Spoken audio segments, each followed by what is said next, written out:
دنیا میں ایک ایسی جھیل موجود ہے جس کے نیچے سینکڑوں انسانوں کی ہڈیاں اور انسانی ڈھانچے موجود ہیں۔ جب برف پگھلتی ہے اور موسم صاف ہوتا ہے، پانی کی شفافیت بڑھ جاتی ہے، تو جھیل کے نیچے زمین پر پڑی کھوپڑیاں، پسلیاں اور ٹانگوں کی ہڈیاں بالکل واضح نظر آنے لگتی ہیں۔ یہ منظر اتنا خوفناک ہے کہ پہلی بار دیکھنے والے بھی یہ ماننے پر مجبور ہو جاتے ہیں کہ یہاں کوئی بڑا سانحہ پیش آیا تھا۔ اس جھیل کو دنیا لیک آف بونز کے نام سے جانتی ہے۔ زون ٹی وی کی ویڈیوز میں ایک بار پھر سے خوش آمدید۔ دنیا کے نقشے پر ہمالیہ کے پہاڑی سلسلے میں ریاست اتراکھنڈ، بھارت کے اندر یہ جھیل واقع ہے۔ یہ جھیل سال کے زیادہ تر حصے میں برف کے نیچے دبی رہتی ہے۔ اس جھیل کی دریافت کا پہلا ریکارڈ 1942 میں ہوا۔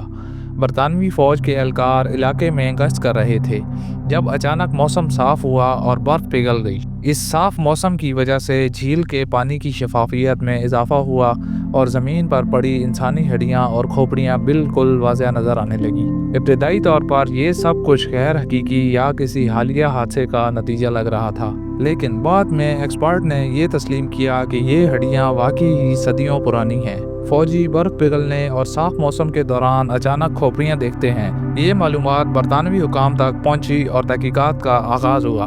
بعد میں ریسرچر اور سائنٹسٹ نے جھیل کے پانی اور ہڈیوں کے نمونوں کو جمع کیا۔ ڈی این اے ٹیسٹ اور کاربن ڈیٹنگ سے یہ معلوم ہوا کہ ہڈیاں تقریباً 1200 سال پرانی ہیں اور ان افراد کا تعلق مختلف علاقوں سے تھا، جن میں جنوبی ایشیا اور یورپ شامل تھے۔ یہ دریافت دنیا بھر کے ریسرچر کے لیے حیرت کا سبب بنی، کیونکہ اتنے صدیوں بعد بھی ہڈیاں اس حد تک محفوظ تھیں اور صاف موسم کی وجہ سے وہ زمین پر نمایاں طور پر دکھائی دے رہی تھیں۔ دنیا بھر کے ریسرچر، سائنٹسٹ اور ایکسپرٹ اس جھیل پر تحقیق کرنے آئے۔ ریسرچ سے یہ معلوم ہوا کہ جھیل میں 200 سے زائد انسانی ڈھانچے موجود ہیں۔ زیادہ تر ڈھانچے تقریباً 1200 سال پرانے تھے۔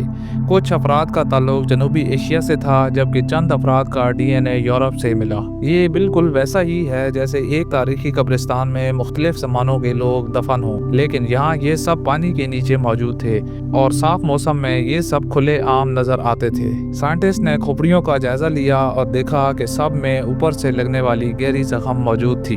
ریسرچ سے پتہ چلا کہ یہ زخم کسی تلوار یا ہتھیار کے نہیں، بلکہ شدید پہاڑی طوفان کے دوران اوپر سے گرنے والے بہت بڑے اولوں کی وجہ سے لگے تھے۔ ریسرچ بتاتی ہے کہ یہ لوگ کسی مذہبی یا سیر و تفریح پر آئے تھے، جن میں مرد، عورتیں اور بچے شامل تھے۔ کچھ افراد امیر طبقے سے تعلق رکھتے تھے، جبکہ کچھ مقامی گائیڈ تھے جو قافلے کی رہنمائی کر رہے تھے۔ یہ ایک مکمل قافلہ تھا جو اچانک شدید برف باری اور بڑے اولوں کے قہر کا شکار ہوا، اور تمام افراد اسی حادثے کی وجہ سے ہلاک ہو گئے۔ لیک آف بونز آج بھی ریسرچر اور سائنٹسٹ کے لیے کئی سوالات چھوڑتی ہے۔ سب سے پہلا سوال یہ ہے کہ اتنے صدیوں بعد بھی یورپ سے تعلق رکھنے والے لوگ اتنی خطرناک اور بلند جگہ کیوں آئے؟ یہ لوگ عام سفر کے لیے نہیں بلکہ کسی مذہبی یا سیر و تفریح کا حصہ تھے۔ لیکن اس جھیل اور اس کے گرد کے پہاڑی راستوں کی دشواری اور خطرناک موسم کو دیکھ کر یہ حیران کن لگتا ہے کہ انہوں نے یہاں تک پہنچنے کی ہمت کیسے کی۔ دوسرا سوال یہ پیدا ہوتا ہے کہ ایک ہی جھیل میں مختلف زمانوں کے لوگ کیسے ہلاک ہوئے، یعنی مختلف ادوار میں یہ حادثہ کیوں دہرایا گیا، اور کیا یہ جھیل اور اس کے گرد کے راستے صدیوں تک خطرناک رہتے تھے؟ تیسرا اور سب سے پراسرار سوال یہ ہے کہ اتنی بڑی تعداد میں انسانی ہڈیاں اور کھوپڑیاں ایک ہی جگہ پر کیسے جمع ہوئیں، اور کیا یہاں کوئی خاص تاریخی یا سماجی وجہ تھی جس کی وجہ سے یہ لوگ اسی راستے سے گزرے؟